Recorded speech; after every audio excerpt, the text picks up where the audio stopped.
The Communist Party of China celebrates its centennial this year. It's been 100 years transforming China from a country that was rampant with warlords, imperialist powers, and corruption into the world's second-largest economy. How did the CPC turn the tables? To answer this question, we need to know a few facts about the CPC. 1. Hundreds of groups had tried to save China, but only the CPC made it. In 1911, during the Qing dynasty, China's last feudal dynasty was overthrown, but the revolution force failed to establish a strong government. By the end of 1913, 312 political party-like emerging groups had been formed. They experimented with different Western political systems and philosophies, but they all failed because those systems were not compatible with China's national conditions. However, the Communist Party of China rose to the occasion. When the party was founded in 1921, it had nearly 50-plus members. In the next century, its membership increased to over 95 million members, making it the largest political party in the world. 2. The CPC ended a century of humiliation.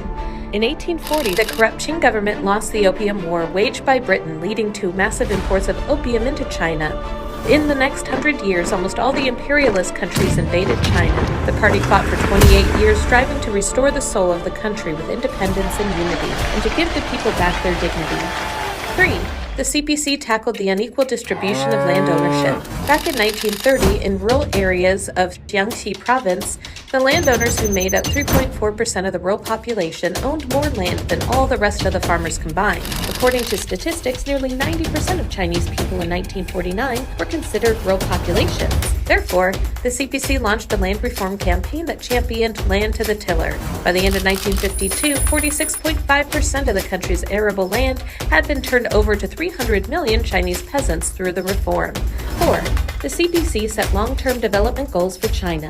Beginning in 1953, the CPC formulated 5-year plans every 5 years to set the goals and directions for the nation's economic development.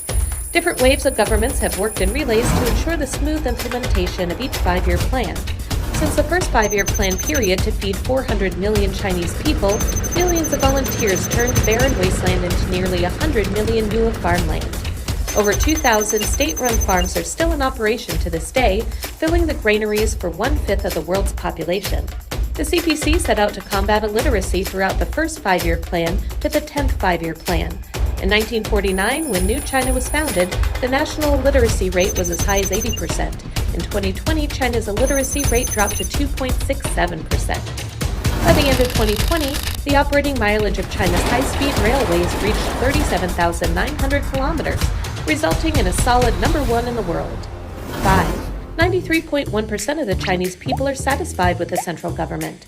A study conducted by the Harvard Kennedy School between 2003 and 2016 showed that since the start of the survey in 2003, Chinese citizens' satisfaction with the government has increased virtually across the board, reaching 93.1% by 2016.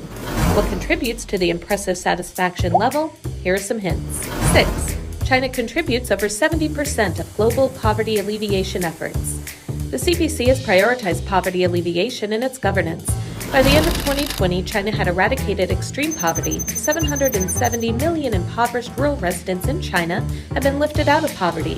By the World Bank standard, China contributed more than 70% to global poverty reduction in the same period. 7. Every member who joins the CPC must pledge to serve the people. The CPC doesn't work for any interest group but represents the fundamental interest of the greatest possible majority of the Chinese people.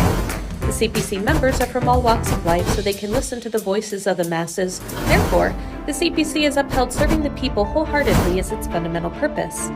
In the face of major disasters and accidents, CPC members would also rush to the front line to protect the people. 8. The CPC can pool all resources and coordinate all efforts to complete key national undertakings. In early 2020, when the coronavirus epidemic broke out, the CPC rushed to the aid of Hubei, the area hardest hit by COVID-19. In less than 2 months, 42,600 medical staff were mobilized across the country to Hubei. The construction of the Hoshinshan Hospital was completed in just 10 days, and the Nanshan Hospital in just 12 days. In 10 short days, 16 temporary treatment centers providing over 14,000 beds were built. As of June 29, 2021, China has administered over 1.2 billion doses of COVID-19 vaccines, accounting for 40% of the 3 billion shots administered globally. It took the country just 4 days to climb from 1.1 billion doses to 1.2 billion. That's a vivid demonstration of how China concentrates its efforts in response to major affairs.